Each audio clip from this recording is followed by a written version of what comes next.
evening. I'd like to call this regular meeting for the city of San Juan at 6 p.m. Before we move on, I just want to wish everyone a wonderful, happy New Year. I hope everyone enjoyed this special time with your friends and family. I know the city of San Juan's looking forward for a prosperous 2023.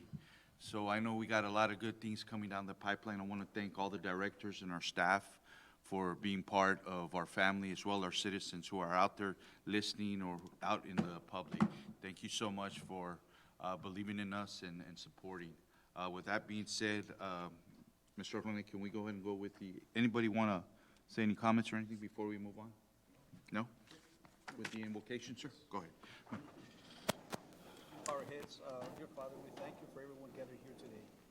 We thank you for all your blessings you bestowed upon us. We ask you to guide us during our discussions and give us wisdom so that we can make adequate decisions. If this meeting brings success and growth to our city, we pray in Jesus' name, amen. Amen. Like for Pledge of Allegiance? I pledge allegiance to the flag of the United States of America and to the republic for which it stands, one nation, under God, indivisible, with liberty and justice for all. Thank you. You may be seated.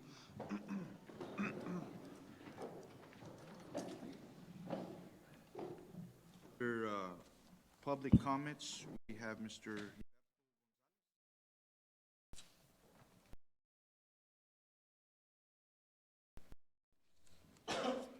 Go ahead, Mr. Commissioners, Mayor, staff, community, good evening. Again, Happy New Year. Mayor, the first item on the proclamations, we have Mr. Liscano here with us, and proclamation proclaiming January the 23rd as Cervical Health Awareness Month. Mr. Liscano. Thank you so much. As we have presented, we have provided you all with a proclamation. Again, my name is Mario Liscano. I'm the Administrator of Corporate Affairs for DHR Health. With me is Ms. Clara Chapa. She is our Community Outreach Director for the Advanced Care Center. And she has some statistics she'd just like to share with you before you read your proclamation. And we just want to thank each and every one of you, Honorable Mayor and Commissioners, for your commitment, not only for the wellness of the city of San Juan, but also the region. So with that said, I want to allow Ms. Chapa, if she can please say a few words with just some facts that we have that are important to our community. And I know that we provided the proclamation for y'all's reading. Hi, good evening. I'd like to thank the City of San Juan for having us and allowing us to share these facts about cervical cancer awareness. It's a disease that tremendously affects our community. Cervical cancer is the the leading cancer in Hispanic women in this country, with Hidalgo County being the highest, having the highest rate for cervical cancer in the state of Texas. So as DHR, we are responsible for spreading awareness, education, and facts about this, and just encourage women to get the proper screening and vaccines to try to mitigate this disease, which is taking the lives of many of our Hispanic women. Thank you.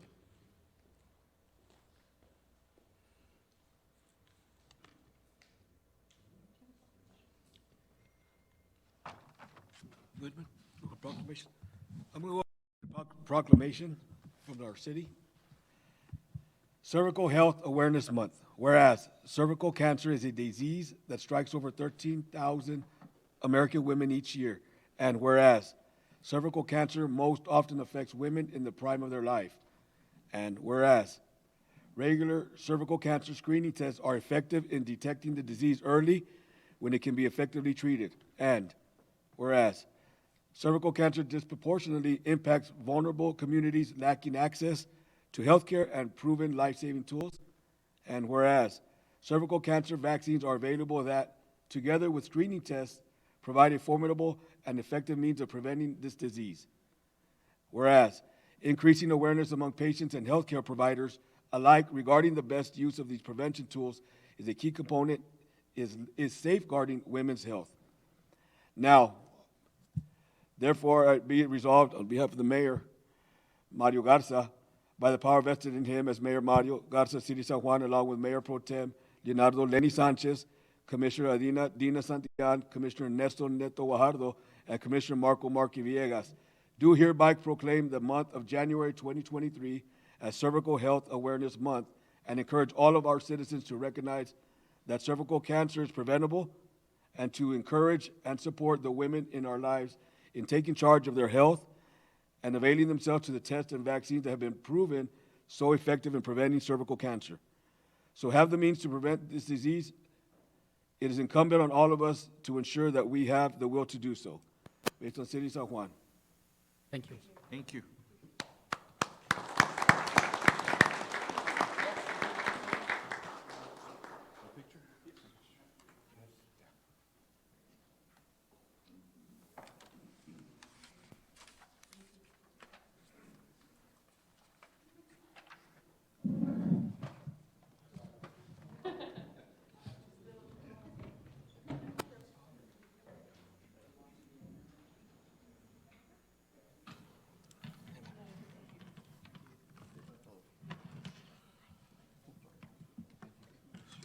Thank you, ma'am. Here you go. I guess in the middle? Yeah, right.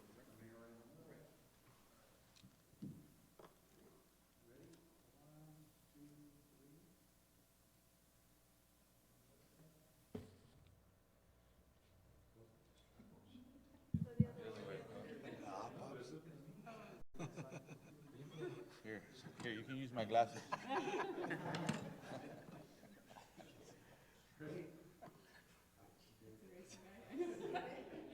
One, two, three. All right.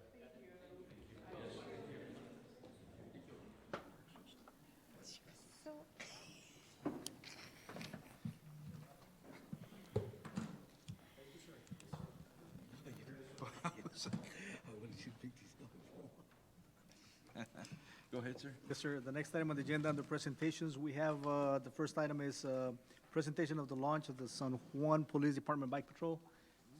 Mr. Cifuentes, I know that we had the launch on Monday. We're here to give us a presentation on that.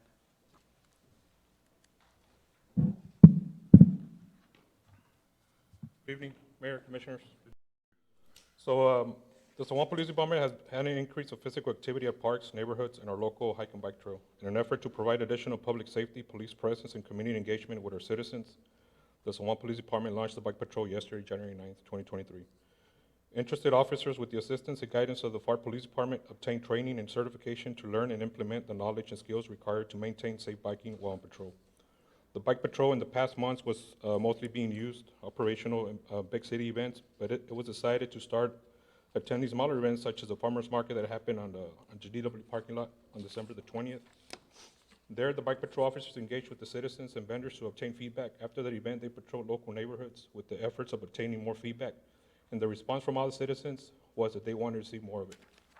The visibility of the bike patrol officers gives the citizens a greater peace of mind and increases the opportunity for human contact with our community.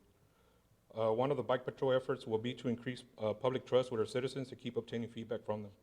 The bike patrol also adds the advantage of stealth, as they can come out of patrolling an alleyway to a main street, since they are smaller, quieter, and go places less accessible to regular patrol vehicles.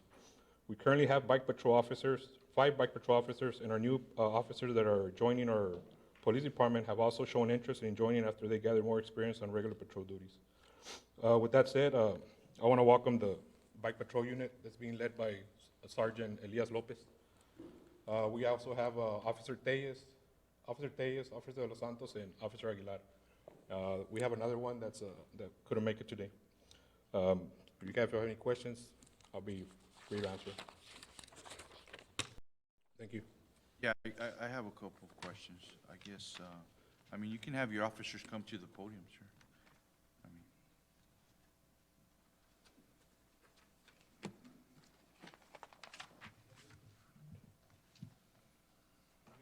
Sergeant Lopez was leading it. okay.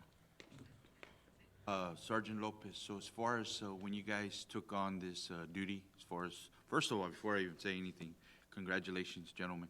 I think this is something very, it's not unique, but it's something, it was just a matter of happening in our city again. And I thank you guys for all the hard work, you guys and the rest of the PD department, okay? I guess the questions that I have, when you encounter with the citizens who are out, whether they're on the bike trail, walking or riding their bike, or out in the street, you know, what are the concerns that have they brought up to you guys? I'm just curious. They definitely want to see us, they want to see us out there more. They want to see us out on bikes. Us being on a bike, it gives us a deeper perception on everything that's going around. And so we get approached a lot, very, very often. You know, we turn the block and we're already being approached, waved down by a citizen, whether it's good news or bad news, good feedback, positive feedback, any kind of feedback. We're right now, just about everybody that we encountered has asked us, you know, hey, why aren't you coming out here more often? We want to see you out here more often. And we started hearing more of these comments during our outings for a lot of our huge city events. So now we're launching it as an entire division where we're now starting to do residential bike patrol during evening time, during the morning time, at all hours of the time. Right now, we're working on we've created a schedule, 4-hour blocks, adhering to 8-hour, 16-hour policy. For officers who are working that day, they can opt, they can choose to work 4 hours before their shift or 4 hours after their shift. And, you know, they come ready. They are already in their bike uniform. And so it's just a matter of parking our vehicle and jumping on a bike. And then, of course, in pairs of twos. So the concerns that you receive, go back and address them with the chief? Yes, the yes, most interim chief? definitely, yes. Okay. And if anything is going on at that moment, I mean, we have our radios on, Okay. no different than us patrolling on bike. You know, we need backup, we'll call for backup. We see something going on where we would need a patrol vehicle or some kind of backup assistance. It's just a matter of calling it in on the radio. Or vice versa, you know, if we have patrol officers patrolling a certain subdivision at night and they need, you know, a bike unit on scene where, you know, because we're able to navigate through parking lots, parking complexes, alleyways with ease. And so, I mean, we're here to help out each other.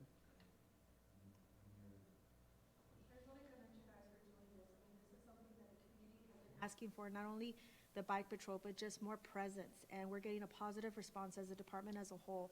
And I know this, with the bike patrol, that community outreach and that communication with the community is exactly what they're asking for, and that's what you're doing. So I commend you, Chief, and all your staff, the bike patrol unit, for doing this, because this is exactly what the community wanted, and I know they feel safer with you guys there. I know we still have work to do, but we're getting there. So congratulations, and thank you guys for answering the call to this. I saw right here, it said, training and assistance with City of FAR. I think you got one more. That's how they The get. certification, so Yeah. they get there. very good to know that we have that partnership going and stuff like that. So all the training's done and overseen, because they've had one that has been established for a little bit longer, right? And successful at that. So good to know that we're, you know, being guided, at least, you know, the preliminary parts of it. We're continuing to build relationships with our agencies. You know, FAR is a little bit bigger than us, so, you know, they have a little bit more resources than us, and, you know, they're offering all the resources in order for us to keep on moving the bike patrol unit. I think, I mean, just maybe something you guys may want to look into, as well as Chief. You know how different municipalities, cities, they do these 5K runs and stuff like that. I think it'd be great if you guys can spearhead like a bike run within our community, but you guys spearhead it. You come out and you invite the community to come join you guys behind you. Take a, you know, we'll figure out the map. I even think we have a map already drawn out already. So, you know, not necessarily San Juan residents, but the surrounding communities to come out and just kind of like a bike awareness. And I think that'd be something you guys maybe can consider. I think it'd be a great idea to get the community involved. Not only that, I'm pretty sure, you know, we'll get involved as well. I'm hoping that we will. See these guys on the bikes too. Reach the bikes. I don't reach the bikes. But it, not only that, it helps build the engaging, you know, and this whole bike patrol is part of the community policing. And you gentlemen are the experts in this, so this is the era. This is what it's about now. It's not about curbside justice anymore. That's out the door. It's more community policing, reaching out to our citizens, engaging. Not only that, by doing something like this, it helps us too as well. You know, we're gonna be engaging with the people who come out and participate with you guys, so that way we know what's going on within the community, right? So I think that maybe you guys should maybe look into that. I know the city, I'm more than sure my colleagues here would be very happy to be very strongly supportive in an event like that, Mr. Juan. Timeframe, by the end of the month? Oh, no. It's, no. It's up to you guys. The ball's in your court. So you all can decide what would be a good month, a good day, you know? That's a great idea, Mayor. You know what I'm saying? Because I know there's a lot of people who, you know, you guys see it, you know, everyone's out there trying to exercise and on their bikes and stuff. And not necessarily those that don't ride a bike, maybe they can walk. You know what I'm saying? But I think you guys should look into doing something like that. This is exciting for the city. You know, your name should be a household name. And if you're making contact with people, Mr. Navarro should know you guys by name. And those are the things that we want to instill in our citizens. And the passion, and I know Mr. Cifuentes has that passion, because I've seen him work professionally in our line of work, but it's your...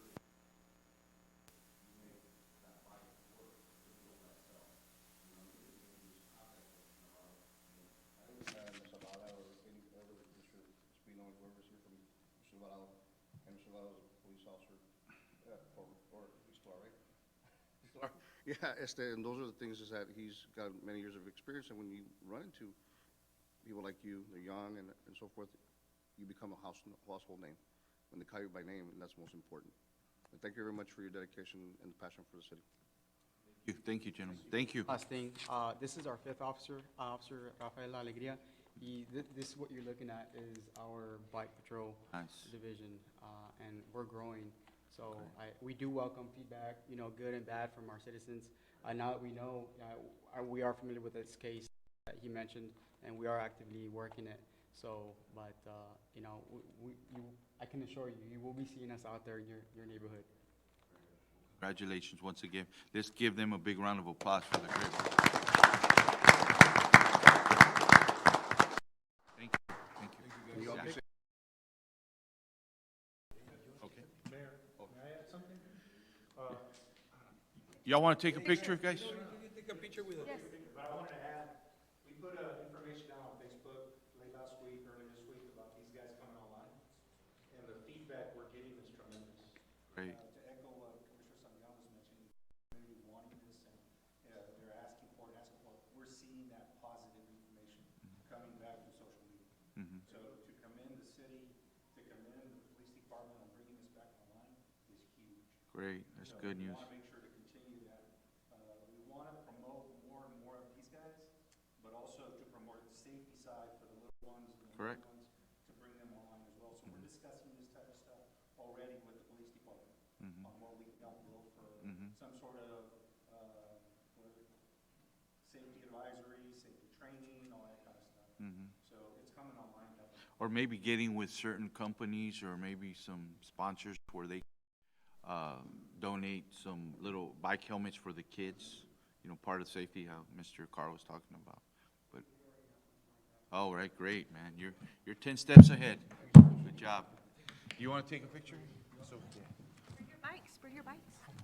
Bring the bikes. I want to see Dina on a bike. Cifuentes, I'm going to show you.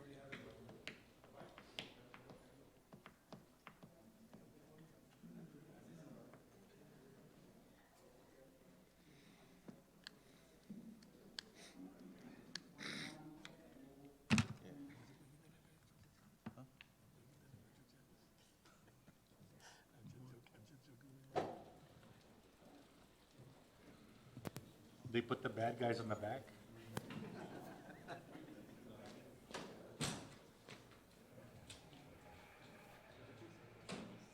You squeeze a little bit in this way.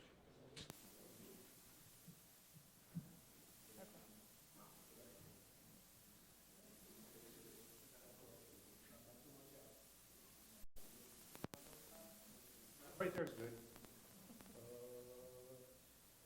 Commissioner Neto, a little bit this way.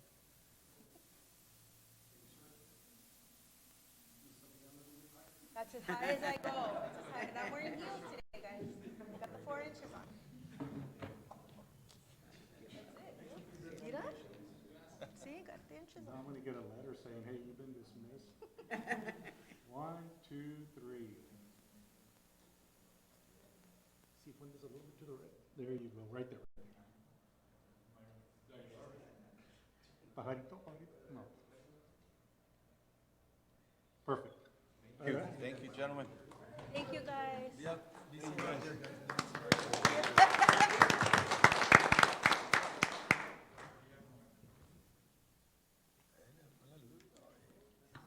Oh.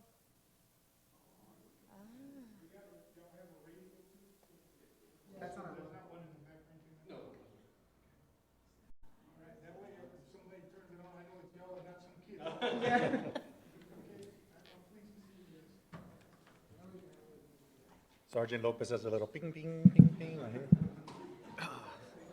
Lopez. Oh, it's worth it, man. You can't use Walmart buys. No, vamos a traer un tricycle. Go ahead, sir. Yes, the next item, Mayor Commissioners, we have presentations. We have departmental reports. We have the Department of Planning and Zoning, Department of Sanitation, Department of Parks and Recreation, San Juan Memorial Library, Fire Department, Utilities, Finance, Municipal Court, Police Department. I think pretty much everybody is here to report because of the fact that we'd have a meeting at the month of December. Every department director should be here, should have any questions for them. Go ahead, sir. I know, sometime back about a year and a half ago, I'm not sure, but why don't we discussed about having a landline for the PD to go directly versus going through a push button, push 1, 2, 3, or 4. And I'll be honestly tell you, I had a situation where kind of experienced your situation, Mr. Navarro, but where I had to call the PD because I have 2 ringers that ring in my house and actually caught somebody at my door. But as soon as he figured out that I had cameras, he left. When I try to call a non-emergency number, because obviously it's not an emergency at this point in time, there's no life, and I had to call and I had to figure it out and finally got it. And then when I did call, well, I had to call back again so I could make sure that they got the information they did. And I think the officers did a tremendous job of trying to get there within time. But I think that the citizens should have a non-emergency number that can reach dispatch directly versus going through talking to a computer. How come that's been addressed? It was sometime last year, and it was been a while. We had asked Chief and Captain Gonzalez to provide us with the way it's set up, and it didn't get done. And I'll share this, Mayor. I'm kind of knowledgeable as far as 911, but 911's for life-threatening situations, and if I'm tying up a 911 call for San Juan, it goes too far or rolls over to Alamo or county, and really my incident is not really a life-threatening situation, but somebody else can be on the other side, and their phone numbers are getting transferred, and those are the things that I'm trying to avoid. It was not an emergency at my point, but at that point, when I'm trying to fumble, I'm gonna have to hang up and call 911 when something does happen at that point in time. So I'm trying to alleviate for our citizens and myself to avoid that issue. And at the same time, we actually sell that number to our community. That's the one you call, not sell by monetary, just to make it clear, but sell it to them that this is a non-emergency number. So it's really important for us to look into that. We'll take care of that. Thank you. Get with Chief Cifuentes on that matter? Yes. Okay, yeah, okay. Anything else? Without naming names, have the 2 employees gotten their letter from the state for the code enforcement? Okay. Okay, so do you know more or less timetable on where they're taking their exams and what we're looking at? They'll be taking their exams, and one of them will be taking his exam this Friday, and the other one next week. They're on board. Okay, thank you. I have another question, Mayor. This is for Chief Tiso. I'm looking at the response times, and there's a lot of blank times. And then, of course, the delays. Do we have explanations on the whys? As far as the blank times, I saw one, ma'am, I was trying to get in, but I didn't charge my tablet, but I did see a 20-minute Yes. response. I've emailed them, ma'am, in regards to the delays, and, because right now we're having an issue with a resident that's calling like at least twice a day, but I don't get any response from them, ma'am. I've gone through several of the authorities that are in charge with the ambulance service, ma'am, and I get no response. Yes, ma'am.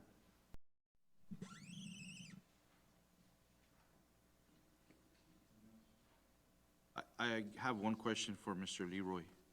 In reference to the fee, remember how the commission approved, the $7 fee?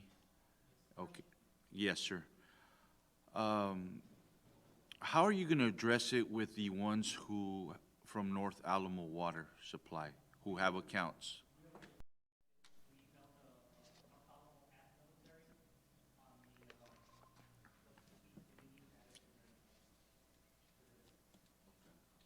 And they still haven't added?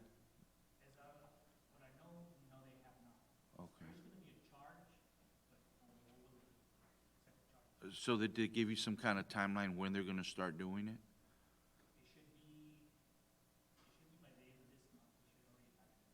Okay, yeah, just follow up on that, okay? Because, on the brush, yeah, because, you know, there's some, water accounts on the north side that belong to North Alamo. We just gotta make sure that that fees. Yeah, of course, yeah, so, okay. Anything else? All right, we're good. Okay, the next item under appointment, we have consideration and action to appoint, reappoint, and remove one board member of the San Juan Civil Service Commission. Service, and this is, the term for Mr. David Alvarado Yes, sir. expired, am I correct? Yes. So you're still interested, sir?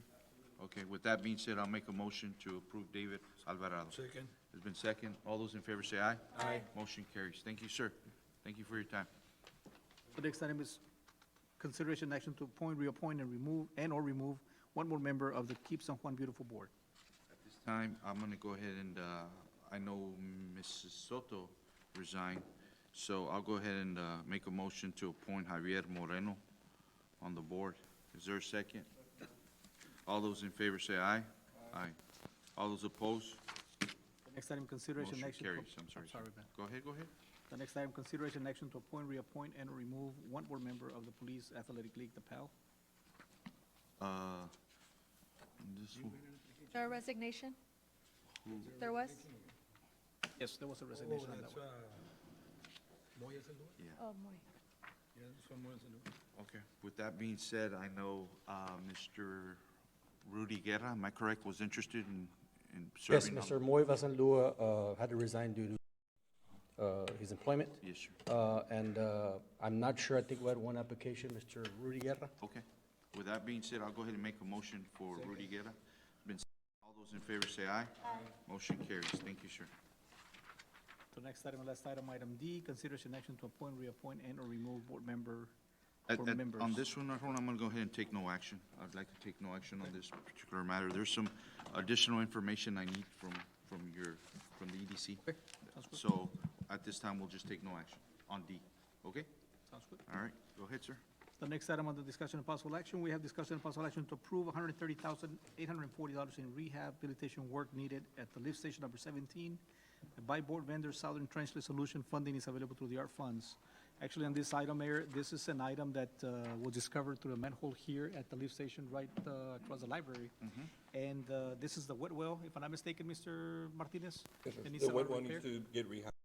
Needs a rehab, so we're asking for authorization to, it's almost an emergency on this particular item, to the wet well. Any questions? If not, is there a motion to approve? All those in favor say aye. Aye. Motion carries. Thank you, The sir. next item is discussion and possible action to contract TriMet Consultants LLC to provide engineering services for sanitary sewer improvements in the Alta Vista subdivision. On this particular, Mayor, Commissioners, we have a clay line that is going through the alley, and so that line, as we discussed previously, will need to be rerouted with a PVC line. PVC, 8-inch PVC line. 8-inch PVC line, so that will better service the residents. Currently, what we're doing is they're pretty much 3 times out of the month going over to service that line. So this will alleviate that work. And it's coming out of the ARP funds as well, am I correct? Yes, sir. Okay. With that being said, is there a motion to approve? I'll second that. All those in favor say aye. Aye. Motion carries. Thank you.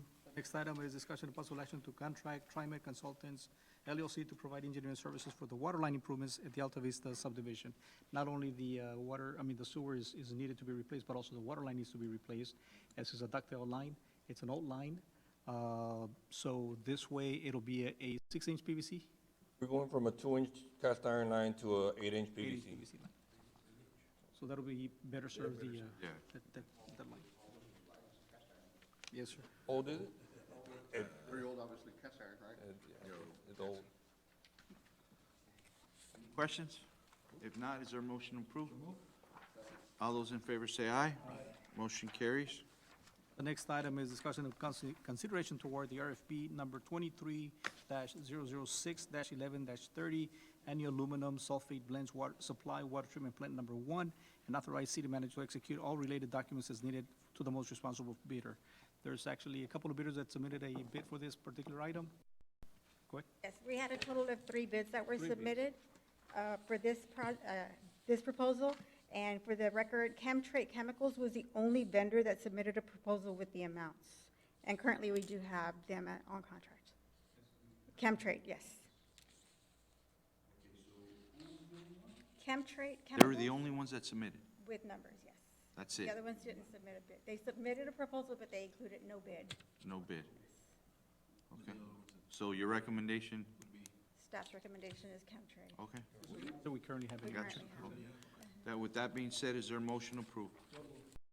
All those in favor say aye. Aye. Motion carries. Thank you. The next item, discussion and consideration toward RFP number 23-007-11-30, annual aluminum sulfate blends supply, water treatment plant number 2, and authorize city manager to execute all related documents needed to the most responsible bidder.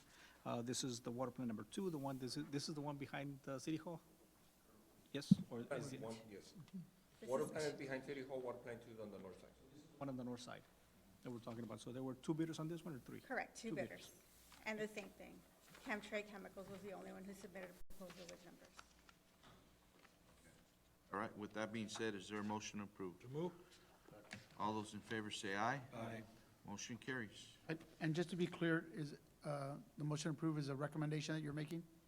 Correct. Staff is Based on recommending Chemtrade. Staff's recommendation. Chemtrade. Country.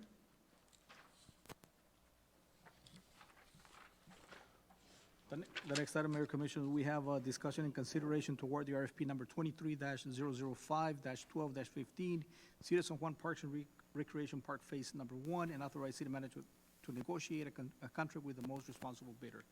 On this particular item, go ahead, Ms. Laura. Yes, okay. Good evening, Mayor, members of the commission, Mr. Arjona. Advertisements were published in the Advance and on the Monitor newspapers to solicit proposals for RFP number 23-005-12-15, City of San Juan Parks and Rec Phase 1 during the months of November and December. A pre-bid conference was held on December the 6th, and a bid opening was held on December the 15th. Bids were submitted by Davila Construction out of McAllen and Econ Group out of Edinburgh. So in your packet, Mayor Commissioners, you have the 2 bid proposals that came in, and also the tabulation on the very back, which is on page 424, where you will see the 2 proposals from each of those companies. The first company, Davila Construction, came in at 2.899 million, and Econ came in at 4 million. Did four what? Davila Construction came at 2,899,000. No, page. Oh, 424. Oh, okay, good, okay. Davila came at 2.8. Yes. 4 million. 4 million. Double, that's a double.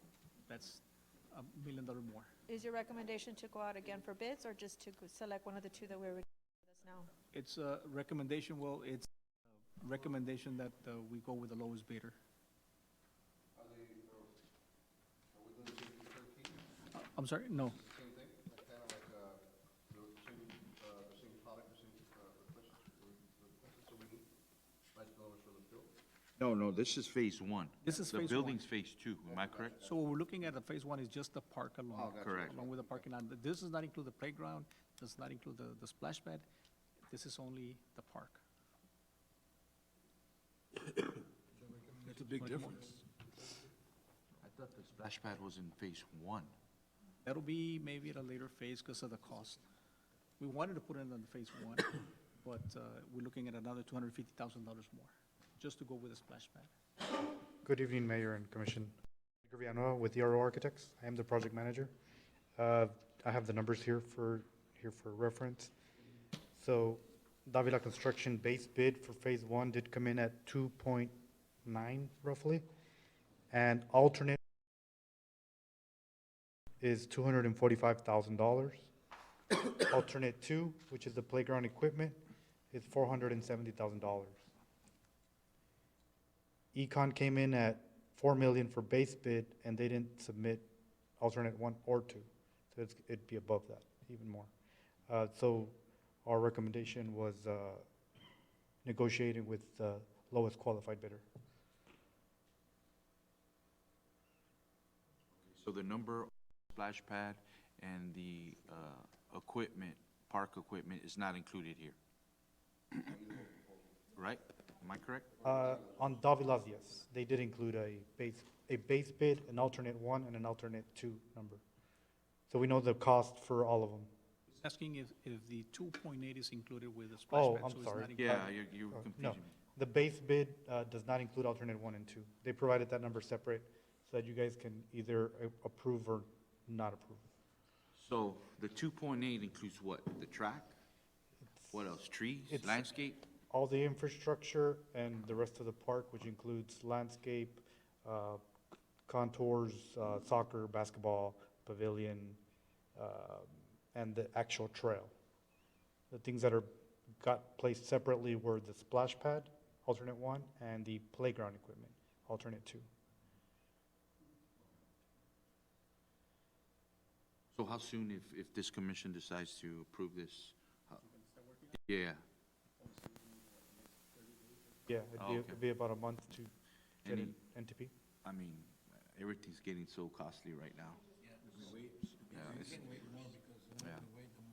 We had a meeting today on another item, and pretty much anything that cost before 7 mil, it went like at least twice as much more, maybe another $4 or $5 million more. So it's, we're gonna have to go back to the drawing line as the drawing page with Mr. Gonzalez and the financial advisors to come back and make another recommendation as far as funding goes. But as far as the funding that we currently, that is being proposed, as you recall, we have a 1.5 million, más o menos, give or take, on this park. But remember, ARP monies can actually take care of the landscaping. So that's what we're looking at that angle.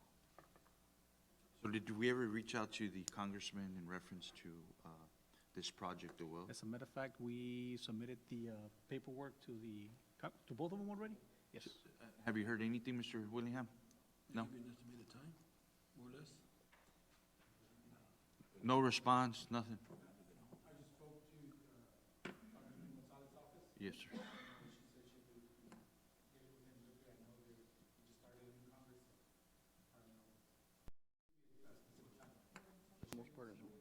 We got some monies for the lift station.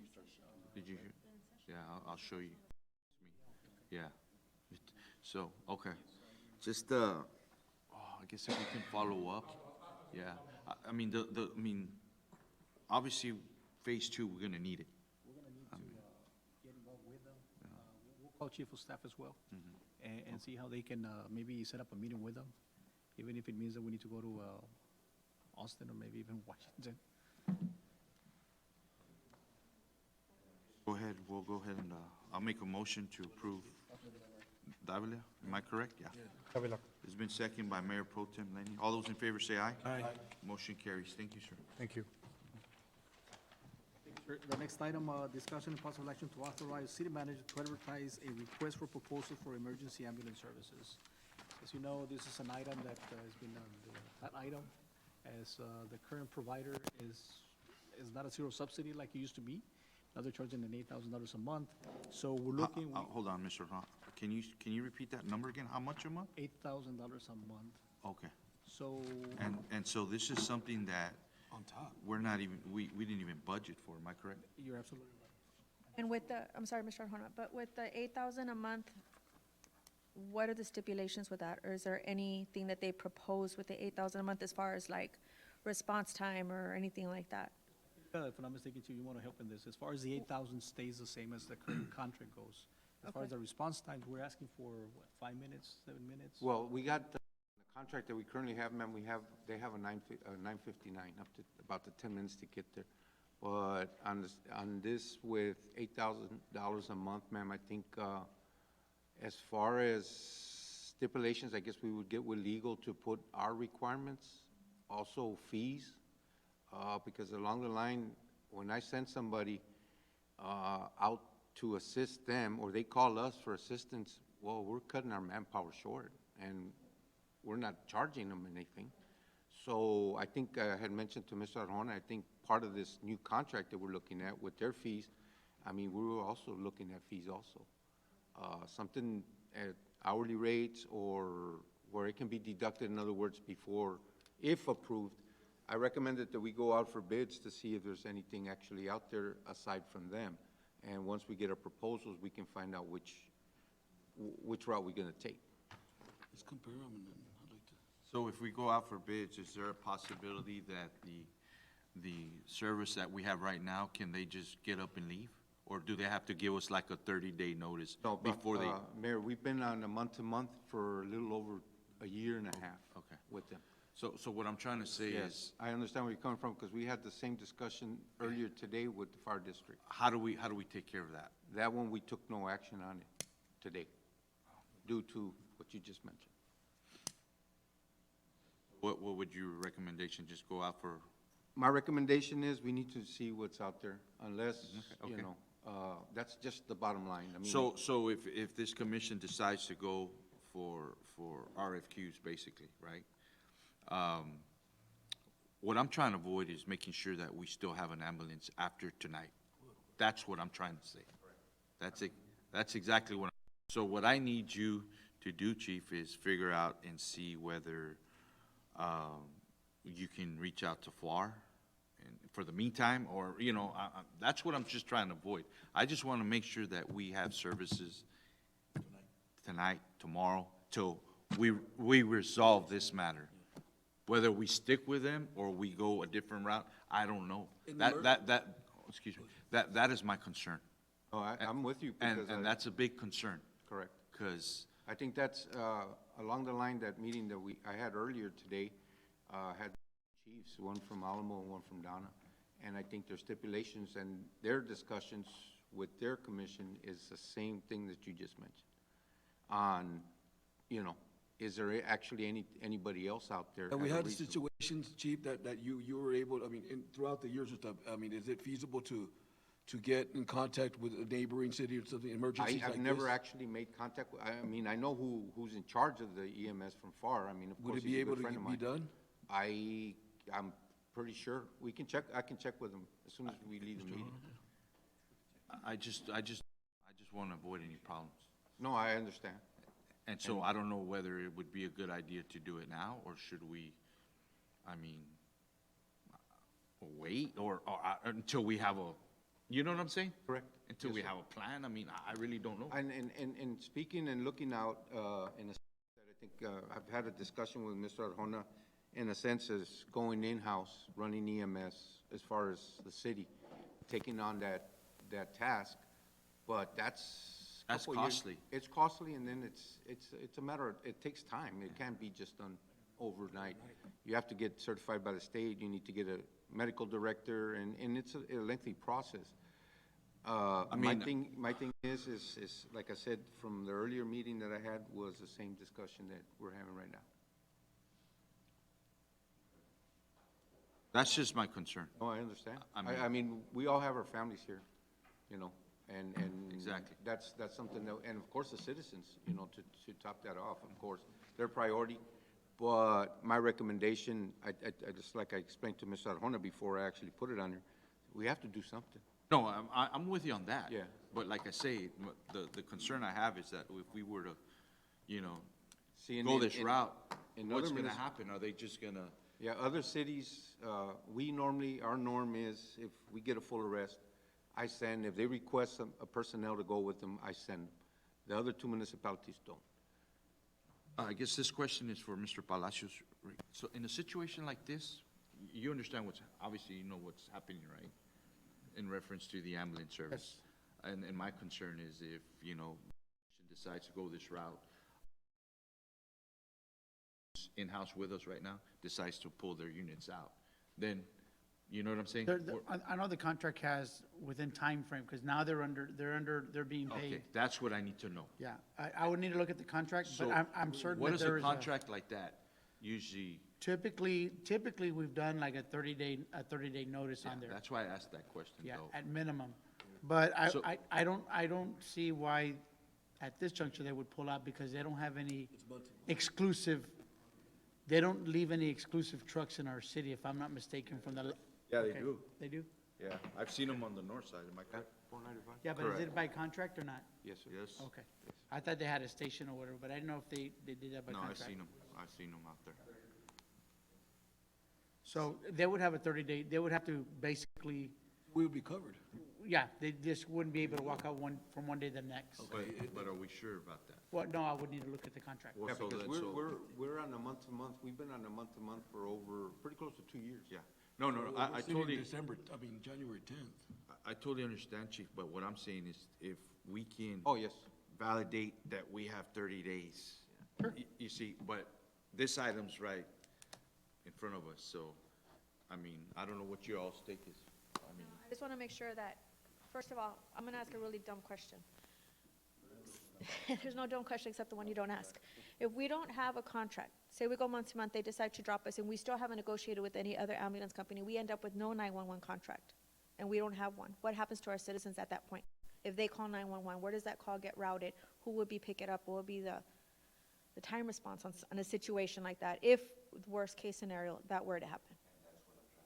And well, the Well- 911 will always come to the city itself, and usually what happens is we have to get with the city or like the city or county to help us out with any booking.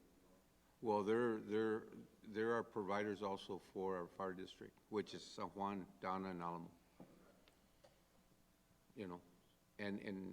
And basically, ma'am, I know where you're coming from. I think we would run into a situation to where we would just have to look for a provider that's out there and assist us during the time, which the mayor just mentioned could be far, just during the time that we go through this situation. It's just that I'm looking at the time responses, and then if we do come into contract with whoever it is, I want to make sure the time responses, they're within the right time frame. We can't have an MVA waiting 20, 30 minutes without a response on the whys. These are life and death situations. I know you know what I'm talking about, but that's what we want to make sure that we negotiate, talk about, and finalize, because we need to make sure that we're all held accountable. Just like they want us to pay, we also need to make sure the ambulance company is also accountable for what the Correct. services they are to provide. Correct. So my recommendation would be probably just table this item. And just to confirm, Mayor, it's not to cause alarm, it's just hypothetically thinking in case something like this happens, correct? We just gotta be prepared, I don't wanna. The other thing too is that you could also invite our current provider to bid. They know that they're on a month-to-month, and we would rather not operate under a month-to-month, because any day they could pull the plug. So if we do go out for bid, you would want to make the first call to our current provider, say, hey, look, we're thinking about going out for proposals. We're interested in you submitting a proposal, at least something that's not a month-to-month, but at least protect us for 12 months or the year or whatever, 2 years or whatever the thing is. But I think that probably would be, if you do that, just make sure that you invite and make sure the current provider knows that they want to welcome their proposal. So going back to what I was saying is that the concern is that if we go out for RFQs, and you're right, Mr. Palacios, the concern I have is that they're gonna what if they decide we're getting all our units out? That's the concern I have. As far as inviting anybody can come out and submit their RFQs. Even the current provider right now. But my concern is if we go out right now, today, this evening, they can easily say, well, you know what, we're out. They could, and we need to look at the contract, but they could do that at any So, time. so you still need time to look at the contract? Yeah, I would need to So look my at it. recommendation would be not to move on this item right now Okay. until we see the Clarification on contract. If I may, I think, Mayor, what we need to look at is, either way, if we're gonna go on a month-to-month with them with a fee of $8,000 or whatever they put, we still need to draft up the contract, and we still need to do our due process to be able to compensate them what they're gonna request, and it's gonna be through RFPs. And, am I right? Am I wrong? Regardless if we had to go to that process. Correct, yes, because we don't have anything with them set in stone right now that says the city of San Juan is liable or responsible on paying them $8,000 a month. Am I correct, Rick? Well, I don't know if we do. I know No. that they send a letter to to the city manager regarding requesting a supplemental regarding the services that they're providing. I don't know, I need to see their agreement. Does it have an evergreen clause? Are they working on, based on the agreement, and now all they added was a supplemental charge of $8,000 a month? So I didn't have the opportunity to look at all that, but I can look at the contract to see if there is an exactly what I'm evergreen clause, or see what we're operating under. Or maybe we don't have a contract and it is a month-to-month, but I haven't seen that. See, on our contract, it's stipulated, and I'm referring to ours with the city of San Juan, it stipulates after it expires, it goes on a month-to-month, basically, but there's a zero So- subsidy. That contract, the original one that we have in place right now, that's expired, it stipulates zero subsidy. So it would go month to month, then certain notice provisions and termination provisions would still be alive, but on a month-to-month basis. But again, I would need to confirm and look at the contract to make sure that that's what it says. Contracted through the month of January? We're in a month-to-month. Understood, but. But see, what I was referring to was if they're gonna propose with their new proposal that we're requesting, they're gonna submit what they want on their monthly fee. So either way we look at it, and this is just my opinion, either way, we still have to go through this process, because we can't just award it to them and say, we're gonna pay them $8,000 and not give anybody else the opportunity. I don't know if I'm right or wrong. You know what I mean? You have to allow somebody, unless it's just gonna be them, so that the only ones that bid, well, so be it, but you gave other people opportunity, another company opportunity, or other ambulance services. But either way, we still have to go through this process. But, no, and I totally understand, but we Yeah, sound like broken records. No, but- no, no, no, I know where you're but coming from. Giving, what Rick is trying to say is whether, on the contract, whether, do they have to give us 30-day notice? Well, but you don't have that. I would need to see that. Hey, that's my point. So. Oh, yeah, it's on the contract. It is? Okay, but does Mr. Palacios, do you have that in front of you? No, seen and that. like I said, because maybe this is about, since I've been here, maybe the third or fourth time that we've got up. So in other words, let me ask you this, Chief. So if this commission decides to go for RFQs, right? They decide however they want to approach this. So after this vote, you're going to tell me that we'll still have units here to attend our citizens? I'm not gonna tell you that. That's what I'm trying to get at. That's exactly what I'm trying to iron out. Exactly. We can't have that, take that chance, in other words. Yeah, exactly. Bottom line is, we can't take that chance. So at this time, I guess, Mr. Arjona, I'm gonna go ahead and take no action on this. I don't know how y'all feel. Until, We'll table it and we'll bring it back to the next meeting, Mayor. well, no. Is that for time? No. If we need to come back for just this item, like on a special call, I have no problem. I will be here. Okay. So I'd rather just take no action on this item. Is council gonna want me to get a copy of the contract? Yes, to take a yes, look at? please, Okay. Chief. Yeah, through the city secretary. So if you can just get with Yeah. Mr. Yes, sir. Palacios and kind Yeah, of we- coordinate and We'll take care of it. we'll do it, and like I mentioned to Mr. Arjona, if we need to call a special call meeting, man, we'll do it. We have no problem. We just need 3 of us who can show up, just for this particular item, okay, Arjona?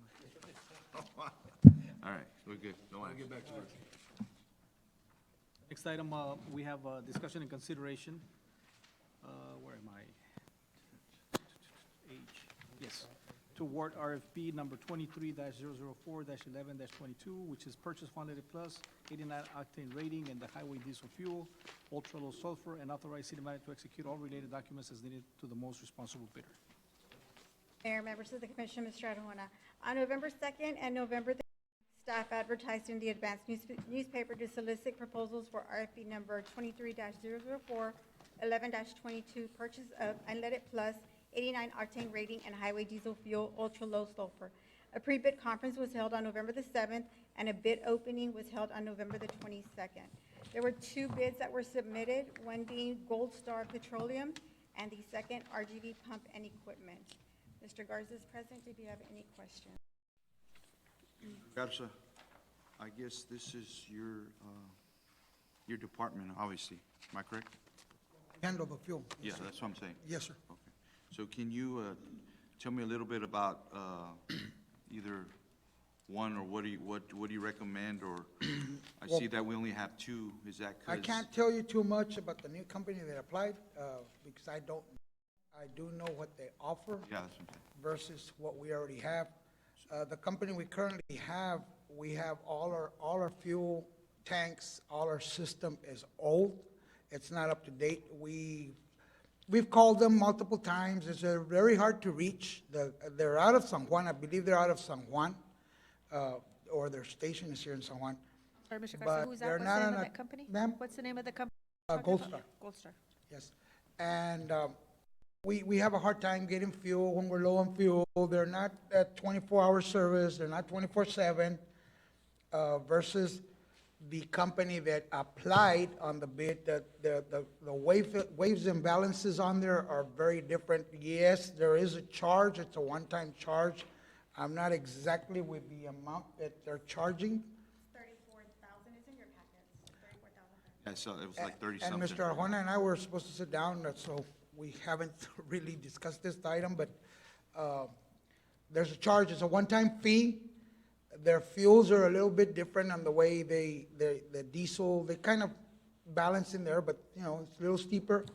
But the quality and what they're giving you is all brand new in 2 different sites. So what you're saying, when you say that what they're giving you, what exactly The are they? diesel and the fuel, the gasoline are a little steep. Well, they're kind of, the diesel, I believe, is, gas and diesel are pretty much on one company or another, pretty tight.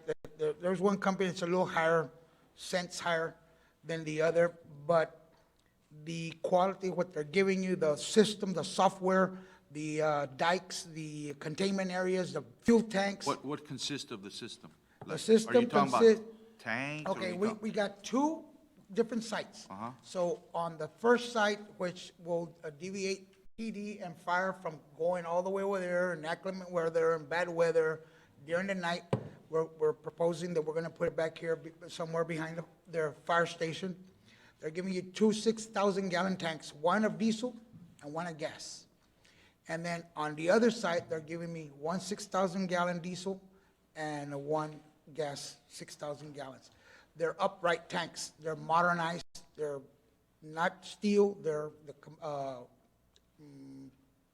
not plastic, but they're polyurethane, special DOT with all the signage. All the containment area is where the tanks actually sit.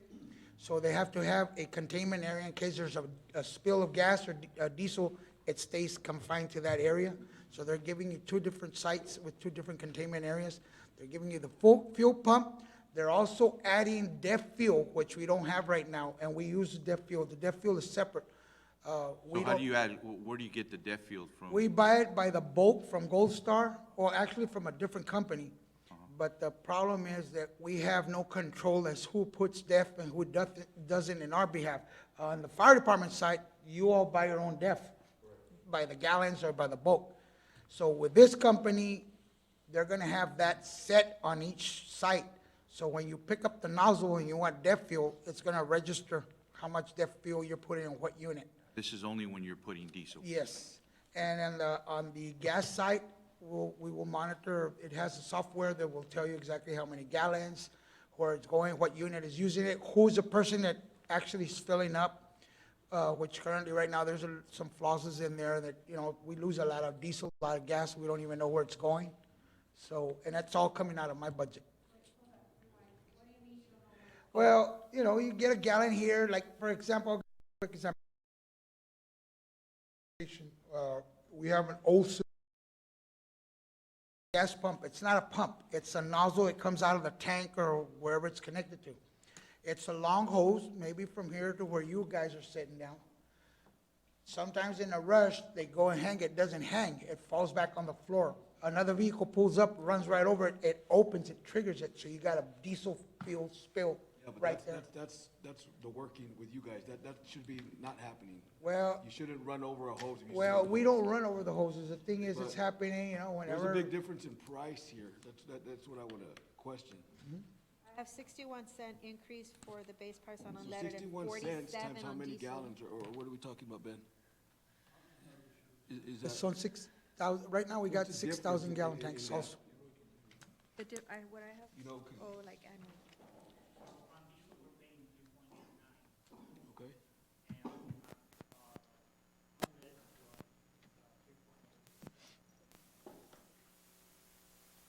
Currently, what are we paying, Leroy, with the company?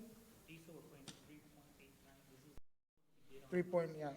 in January, and 3.27. See, and the ones that I got is the same thing you have. And then the new company, and I'm talking about the gasoline, what I got off the research is 2.250 on gasoline, so that's 18 cents difference. But I don't know if it's accurate or not, that's my, Yeah, but does these numbers fluctuate? I really don't Huh? know, I can't answer that. So really, these aren't true numbers. Am I correct? Gas Yeah, goes because the up. gas and Gas diesel goes up, fluctuates. They do, right? Yeah, but that doesn't fluctuate the price that we get it at from them. Sir? It fluctuates, of course, but it doesn't fluctuate with what the set price is from them, right? Correct? Because you're, I'm not sure, I RGB don't pump, know you how met with much we them? get the diesel fuel for, it goes straight to Leroy's office, so. RGB pumps is the one that you're saying that would have upgrades, so to say. We're gonna, RGB Pump is offering equipment brand new on both sites. You're talking from containment area, from the ground up, with all the software that it includes As far us. as cost, do we need that right now at this moment? As far as the equipment upgrade and stuff like that? Is that a necessity? They're old. All the equipment, Okay, it's but are they not very functioning properly? accurate, Are they a functioning lot of the properly? guys have problems trying to get the fuel started. I mean, it's old. So what the other company is proposing, obviously, we have Gold Star Petroleum, and they're only proposing the fuel. RGV Pumps is proposing the fuel plus the tanks, plus the nozzles, plus everything else, for the price of 34,000 plus change. Now, Gold Star Petroleum did not produce that number because they're not into the construction business. That's something that maybe as a department can go out and seek how much it'll cost or something like that to make it comparable to RGV pumps. But yes, he's right. They're proposing like a turnkey for an additional 34,000, one-time fee, like he said. But the actual delivery of the price is a little bit higher, just a little bit higher on that. And the numbers are at 470, page 470, you can see that. Yes, the pricing is going to fluctuate depending on the market. What we don't know is, what they did not propose was, what's the base number plus how many points over on the market. So depending on how the market is doing, they can go up anywhere between 2 or 3 points. That's not what they're proposing. They're just proposing a set fee. But we're saying that it changes, so that's something that maybe we need to look at. Need a few And- more and keep- numbers, but my question to you, Mr. Juan, what would be your recommendation in this particular situation, since we're kind of missing numbers as well? Yes, I think we're missing the numbers as to what is the base price plus what is the points after the market. So whatever the market is dictating, there's got to be at least, I don't know how many points above one or the other. So that's what we really need to look at it, because the pricing that is here, 3.94, yeah, it may seem like it's lower than the other one, but we don't know whether it's how many points off the market, because it may be the same, but then depending on the market, that's how many points that's going to be charging. Upgrade at the same time, you understand what I'm saying? For 34,000, and you mentioned that you're gonna get a software where they With the can- 34,000, that includes tanks, everything that you're getting. So at the end of the deal, if we change, whenever we change with anybody else, everything stays with San Juan. They just pick up their gas and go. we'll get somebody else to come and fill up our tanks. That's San Juan's. So the previous equipment you have. That's a loaner, that's a loaner, It is? that's a loaner. It doesn't belong to San Juan? It doesn't belong to San Juan, doesn't even meet DOT standards. So So they're just loaners. keep in mind that's something that you put out in a field, not at a fuel station. Mr. Garza, if they're loaners, you think they can help us out and upgrade those loaners? The what, sir? If they're, the ones that we have right now are loaners, I've already tried. and They will not budge. They won't help you out to. They didn't even give me signs for TCQ when they came by, so I had to go buy some signs. And I'm talking gasoline, diesel, the identification, the symbols for the flammability and health. Okay. So what's your recommendation, sir? I mean, since this is your department and you are the director.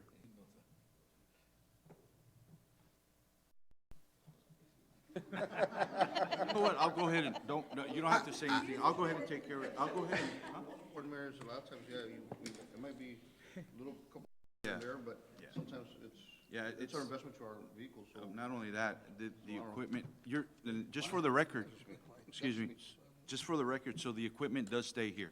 Yes, sir. You're gonna get modern, upgraded equipment. Oh, with everything is gonna be With brand a new. software where. The software Who that- has access to the I software as believe, far as? and I don't know if you said that, no. I believe that the software that we're getting also is gonna be tied into IT to where they can track Okay. who is filling, who's not, I believe that. The RG, yes. Yeah, so one of the things that we looked at on the new system was remote monitoring. So that way, all the monitoring pumps can be done inside the building. So all the metering, quantity, food splitting gas, all that kind of stuff, they can see it right then and there as it's happening. Okay, so stop right there. So right now, as we speak, we have nothing. Okay. But what all we have is, we know how Hold on, many hold on. gallons are going. You know, I get that, yeah, but, It's not accountability. no, that's what I was That's the getting. most important, accountability, and make sure that the person that's charged, the fueling is the one. But getting right now, compensated. we put fuel, we know how many gallons are going to the truck. Are they accurate? No. It could be off a gallon How and a could they half. not be And we've already tried measuring that pump. It doesn't give me the calibrate, they never came to calibrate it, so we're off by a gallon and a half. So you know, this software will tell you who guys and how many gallons. Well, it's gonna be a new system, so I'm more sure the calibrations are there. These machines, you have to calibrate them once a month. Just like you see in the gasoline stations. Ours have never been counted. They don't, there's no way to calibrate it. There's two pieces. You've got a portion that should be precision calibrated, not necessarily every month, because it does cost money for them to calibrate it, unless it's part of their contract. When I was in the military, it was done once every 6 months. Okay. The other piece of this is the technology side. The technology side of the new system is way above par than what we currently have. What we currently have, we have to send a guy out there every week to upload the data into a small database that we put into a different program to change it over so that it's legible for sanitation and for accounting. So A lot more the new efficient. system does that for you. Reporting, all that kind of stuff. The other thing is. Real-time data. The other thing is, the current system is also very antiquated. When we found out that one of the keypads went out, I had to go buy it locally in Edinburgh, for $107 to put it in there. This is something that a company should be doing. That's one of the things that I mentioned to, that's what I mentioned to, Mr. Garza when he asked me about it. It has to be a solution that's turnkey, that provides reporting, that provides security, and that provides remote monitoring. Okay. With that being said, I'll go ahead and, Sure. I've stated everything that he talked about. So Gold Star is not offering anything other than the fuel. okay. With that being RGB said, is giving you everything. I'll go ahead and make a motion. I'll make a motion, Well- guys, I'll make a motion to, go with the RGB pump. Second. It's been second. All those in favor say aye. Aye. Motion carries. Thank you, gentlemen. Thank you. On the resolution, we have consideration resolution to approve a water line access agreement between the North Alamo Water Supply Corporation and Estancia Properties LLC. This is just a formality to come over before you all when we do an annexation of any type of properties that belong to the North Alamo Water. Everything is in line for you. We've done this all the time. So, Questions for Mr. Tejerina? If not, is there a motion to approve? I'll second that. All those in favor say aye. Aye. Motion carries. the next item, Mayor, Commissioners, we have under contractuals. Thank you, Mr. Tijerina. We have a consider authorizing city manager to enter into contract agreement with Tradition Energy as the energy supplier for the city of San Juan from January the 1st, 2023 through December 31st, 2027. Did I skip one? Huh? E? Oh, I don't know. Oh, yeah, I'm sorry, Mayor. I skipped one. So item B, going back to resolutions, consideration and action on the resolution accepting a voluntary annexation petition, setting dates and times of public hearings, and directing the planning department to prepare a service plan at the proposed Stewart Cove subdivision, being a 37.258 acre tract of land out of lots 1 and 6, Stewart's addition to the Conway Gardens located at the northwest corner of Moore and Stewart Roads, as requested by Joyce Select Living Trust. Ahora sí. Mayor and Commissioners, this comes before us regularly whenever there's voluntary annexations. So this is a 37.258 acre tract of land. Proposal is 185 lots, and staff recommends approval of the adoption of the resolution to accept the petition for voluntary annexation of Stewart Coves. Okay. Any questions for Mr. Tejerina? If not, is there a motion to approve? All those in favor say aye. Motion carries. Thank you, sir. So now we have under contractuals. Consider authorizing the city manager to enter into a contract agreement with the Tradition Energy as the energy supplier for the city of San Juan from January the 1st, 2023 through December 31st, 2027. Mr. Director of Finance, Leroy Gonzalez, is here to answer any questions I'm sorry? We also have Drew Thornton Drew from Thornton? Traditional Energy. Okay. He's here through Zoom on Tradition Energy as the energy supplier. We went out for bids on this particular item back in, what was the time, Mr.? It was on September 7th, and proposals were submitted by September 23rd. There was only one proposal. Excuse me? Only one person proposed? And only one proposal came in. Okay. And so what happened was that this supplier that proposed really was what, a broker? And didn't have any figures on that. So in one of the trainings on a conference that the person agent was attending, so there was a co-op. So we're looking at, when we spoke to the co-op, the other company only had 3 accounts listed. This co-op is a bigger account. I mean, they have multiple accounts, and obviously, the more accounts you have on a co-op, the better the rates go for the city. So we decided to bring them on board and see if you guys would be okay with going with somebody like a co-op, but that's your directive or your direction on that.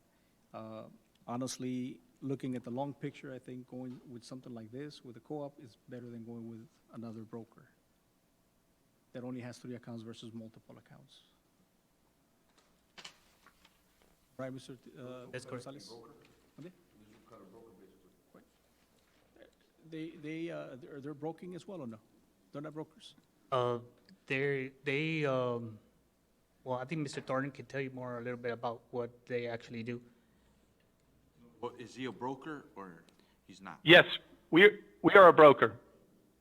There's your question. Okay.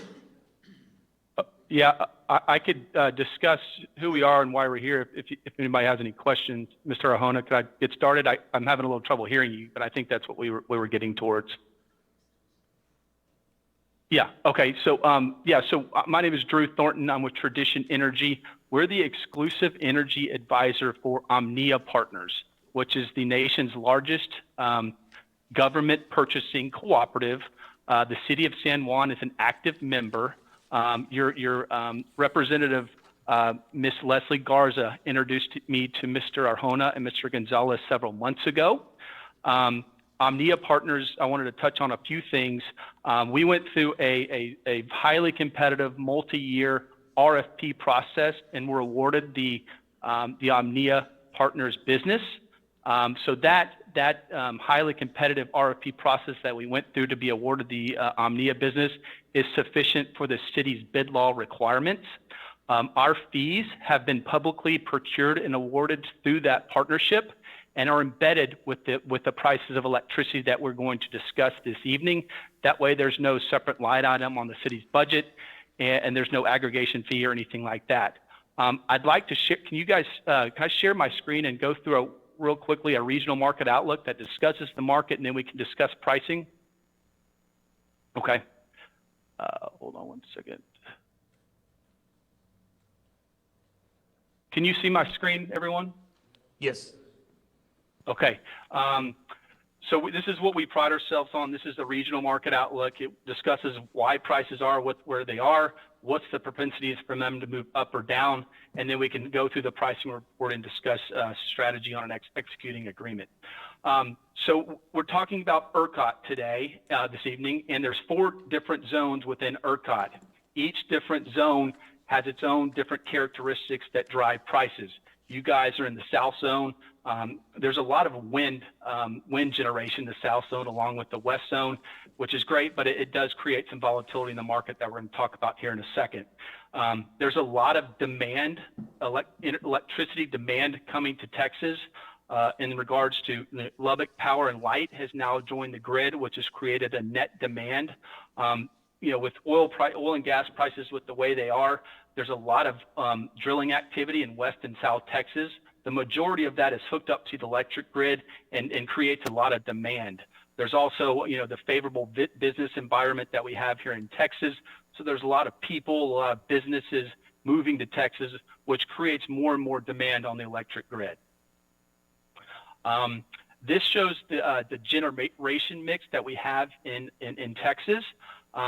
We have a lot of natural gas-fired generation. The gas CC here on the right side of the chart, the 35%, represents the combined cycle natural gas generators.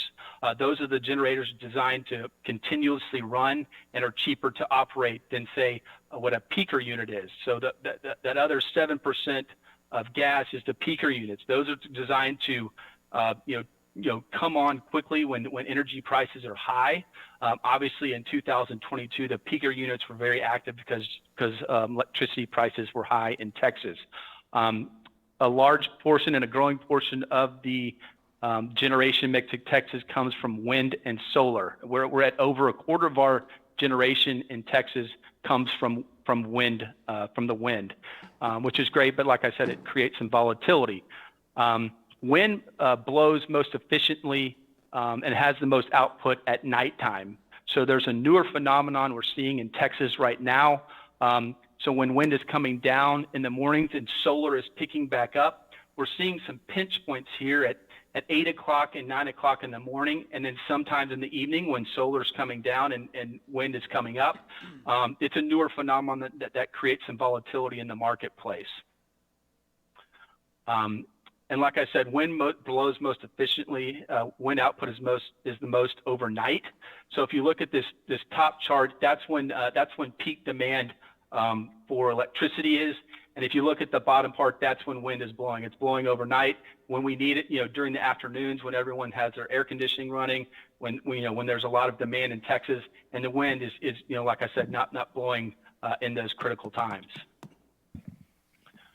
We've seen price spikes.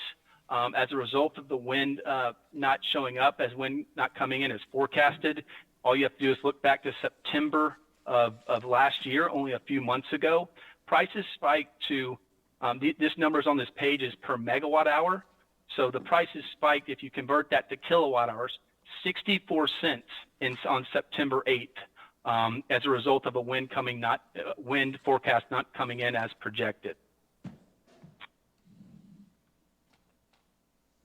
So wind output has a stronger influence on prices than peak demand, right? So with that 26% of generation load, if it doesn't come in as forecasted, that has a very big factor in prices.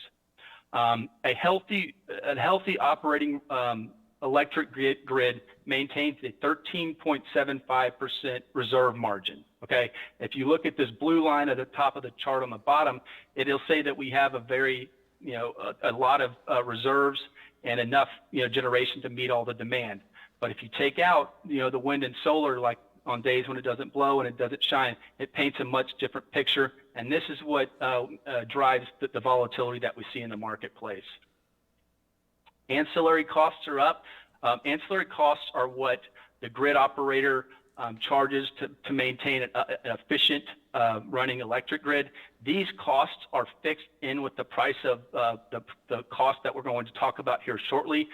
We saw a lot of ancillary charges in after Winter Storm Uri being passed through to consumers. These prices are fixed in the price of your electricity that we're going to talk about here shortly. This talks about the new generation coming to Texas in the next couple of years. These gray columns right here represent what we're supposed to be adding in 2023. As you can see, it's almost exclusively from solar and battery, which do help.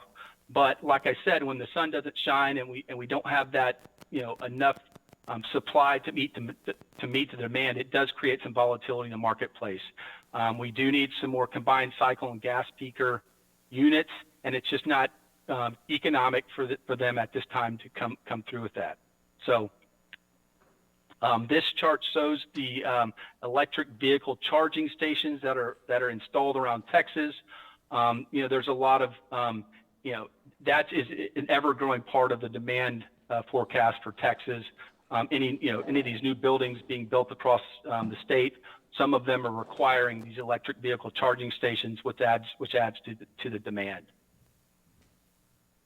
And this summarizes everything that I'm talking about. A few things I wanted to talk point on.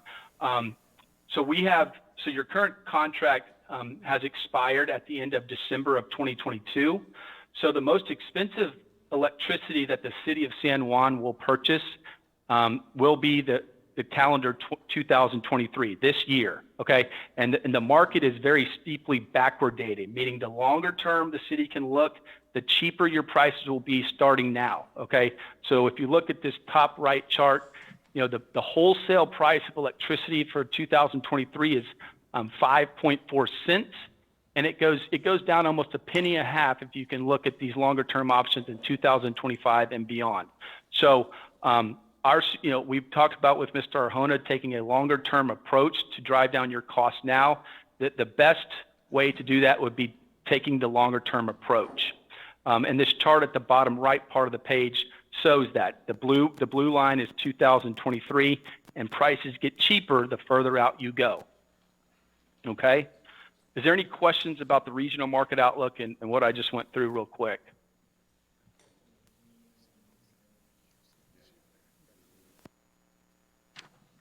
Do you have any questions? Okay. And so this is the actual pricing report. It has all of your customer information here at the top, your account information. Your utility is AEP, where the pricing zone is obviously the ERCOT South Zone. The city is responsible for 79 ESIs. And I want to touch on this real quickly. Your old contract with JEXA expired at the end of December. So the utility AEP sets forth a meter read date for each of these meters. It's not, the first of the month and the last day of the month is your meter read cycle. Each of these meters has a different meter read cycle, meter read data set forth by AEP. The numbers that we're looking at today are effective with an immediate start date for you guys because we missed the January 1st meter read date. We're going to try to get as many meters on this contract as we can, because being post-contractual in this market is never something that we advise, especially for a government entity that needs that budget stability and budget certainty. So if you go down here, we've run several pricing exercises on behalf of the city. We've narrowed in our focus. A good number that we started with is anywhere from 10 to 12 qualified electricity suppliers. We've narrowed in on the three most competitive here on this pricing report. These prices are effective today. As we've talked about with Mr. Arjona and Mr. Gonzalez, our recommendation is the 60-month term. One, because it's cheaper. It's the cheapest term you can buy because of the backwardation in the market. There's a lot of risk in these future terms that prices could move up. The market in the past 2 weeks has done us a favor. We've had a warm start to winter, or really a warm winter. It's not winter's, hasn't really started. We're in the middle of winter. We've had a warm winter thus far, which has pulled power prices and natural gas prices down. So the numbers and the competitive process that we've run puts you right at a 5-cent rate. So it has all of the key terms that you guys need. We have 10% add delete language in these offers, which means you can add or delete meters throughout the life of these agreements at the contracted price, right? We won't have to go out for a separate contract. You have the operational flexibility to add and delete meters during the term of the contract. We have 100% swing, which means you can use as much or as little as you'd like and not be charged any sort of real-time prices if you use over the amount that you're contracted to.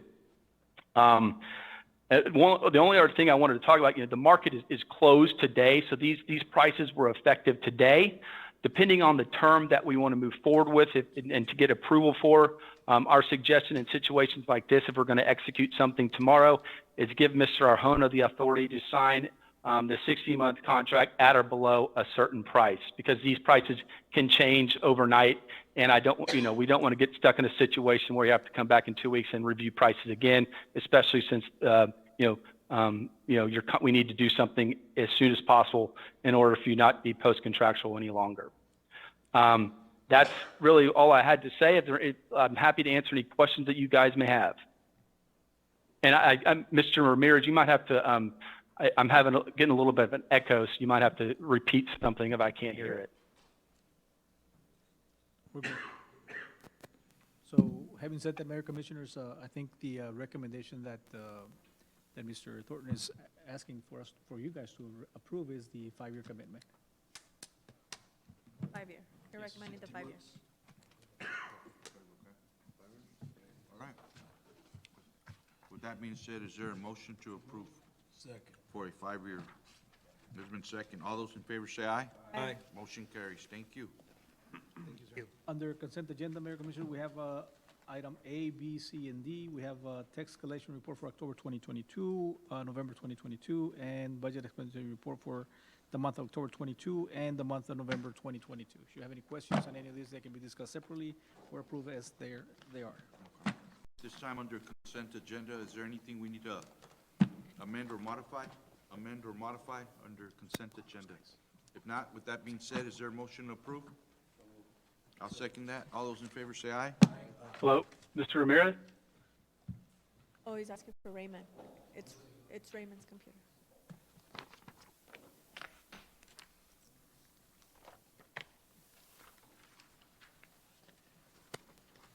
Is there a motion to adjourn? So moved, Mayor. I'll second that. All those in favor say aye. Aye. This meeting has been adjourned at 7:37 p.m. Thank you.